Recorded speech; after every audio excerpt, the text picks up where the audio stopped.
Hello students, कैसे हो आप लोग। Welcome to my YouTube channel board exam मस्ती राकेश सर। आज हम लोग समांतर क्रम में संयोजित प्रतिरोध के लिए व्यंजक प्राप्त करना सीखेंगे। तो सबसे पहले समांतर क्रम है क्या, ठीक है। समांतर क्रम क्या है, जैसे कि आप लोग जानते हैं कि समांतर क्रम संयोजन में प्रत्येक प्रतिरोध के पहले सिरे को किसी बिंदु R1, दूसरे सिरे को किसी बिंदु R2, तीसरे सिरे को किसी बिंदु R3 तथा इन तीनों बिंदुओं को परिपथ से जोड़ देते हैं। ए और बी के बीच सेल E जोड़कर इसमें विभवांतर, परिपथ में विभवांतर भी लगाया जाता है, जो कि सभी प्रतिरोधों में विभवांतर समान है। अब हम लोग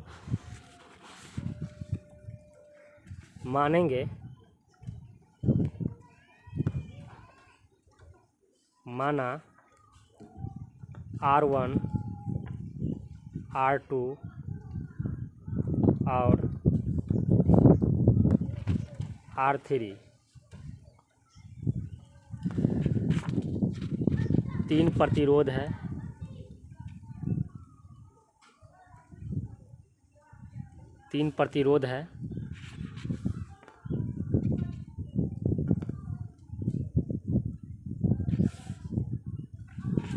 जिसे समांतर क्रम में संयोजित किया गया है, जिसे समांतर क्रम में संयोजित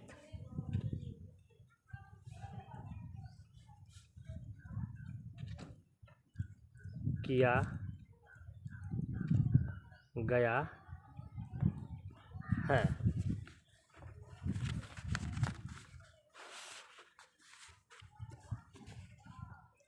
फिर माना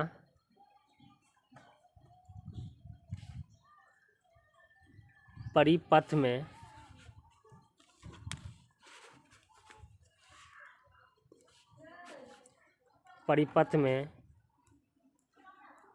कुल धारा I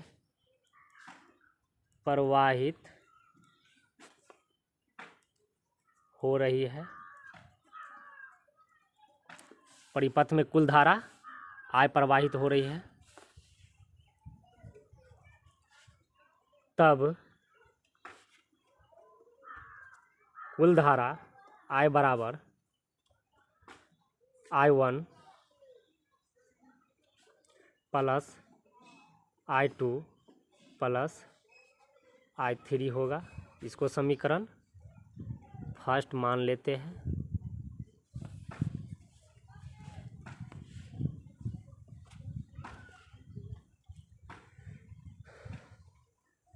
अब ओम के नियम से, तो ओम का नियम क्या कहता है, V बराबर IR या I बराबर V बाय R। I बराबर V बाय R।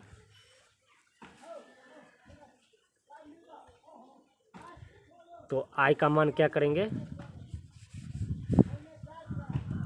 या I1 बराबर क्या हो जाएगा, V बटा R1।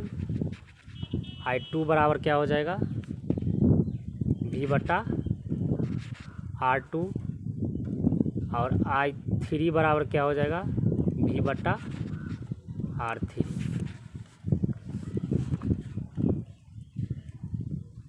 I का मान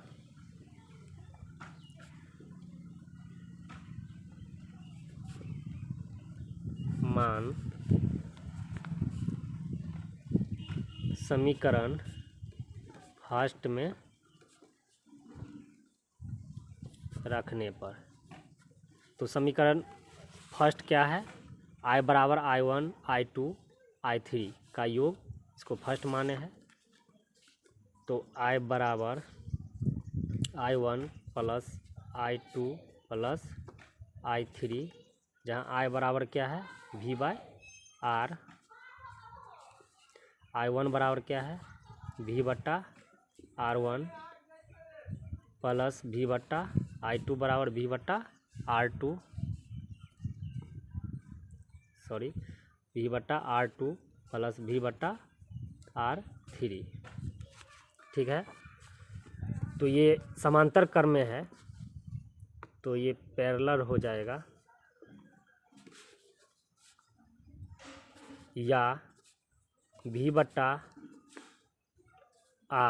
इक्वल टू V कॉमन रख लेंगे 1/R1 plus 1/R2, V common ले लेंगे R2 प्लस 1/R3 हो जाएगा, V और V कट जाएगा, तो क्या प्राप्त हुआ 1/RP equal to 1/R1 plus 1/R2 plus 1/R3।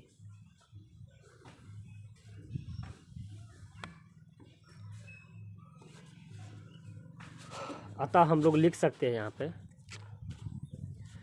अतः प्रतिरोधों के समांतर क्रम में, प्रतिरोधों के समांतर क्रम में तुल्य प्रतिरोध का मान, समांतर क्रम में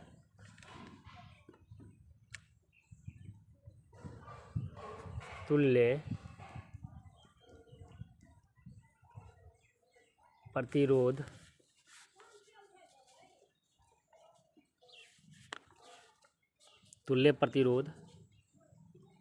का मान उसके व्युत्क्रम के योग के बराबर होता है। उसके तुल्य प्रतिरोध का मान उसके व्युत्क्रम के योग के बराबर होता है। तुल्य प्रतिरोध I/R equal to I/R1 1/R1 plus 1/R2 plus 1/R3, इसके तुल्य प्रतिरोध का मान जो है उसके व्युत्क्रम के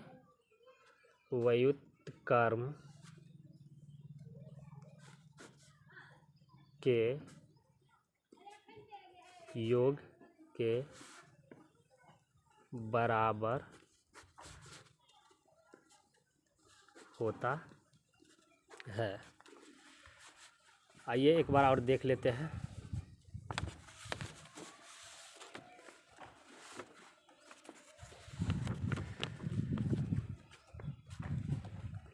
तो ये जो सेल है इसमें कुल जो धारा है I है, ठीक है, कुल प्रतिरोध मेरा क्या है R है, और R1 R2 और R3 इसका तुल्य प्रतिरोध है,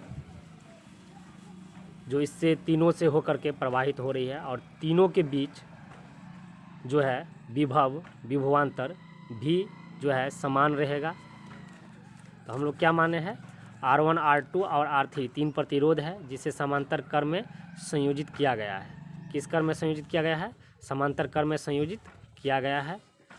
और माना परिपथ में कुल धारा जो है I प्रवाहित हो रही है, इस परिपथ में कुल धारा क्या है I प्रवाहित हो रही है, ठीक है। देन तब जो है I बराबर क्या हो जाएगा I1 I2 I3, अर्थात इन तीनों का योग जो है कुल धारा है। ओम के नियम से हम लोग जानते हैं V बराबर IR होता है और I बराबर V/R, जहाँ ई समांतर क्रम में है इसीलिए P पैरेलल हो गया तुल्य प्रतिरोध।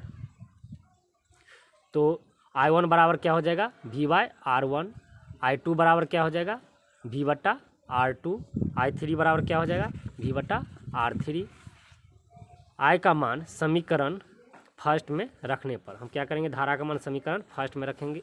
समीकरण फर्स्ट मेरा क्या था, I बराबर I1 plus I2 plus I3। तो फर्स्ट में रखेंगे तो I इक्वल टू है कुल प्रतिरोध के, तो V बाय R बराबर हो जाएगा V बटा R1 V बटा R2 V बटा R3। तो V यहाँ पर कॉमन रख लेंगे तो 1 बटा R1 प्लस 1 बटा R2 प्लस 1 बटा R3, V से V कट जाएगा। यहाँ पर 1 बटा R बचा और इक्वल टू 1 बटा R1 प्लस 1 बटा R2 प्लस 1 बटा R3। अतः हम लोग कह सकते हैं कि प्रतिरोध के समांतर क्रम में तुल्य प्रतिरोध का मान उसके व्युत्क्रम के योग के बराबर होता है। Thanks for watching video, please subscribe my channel. धन्यवाद।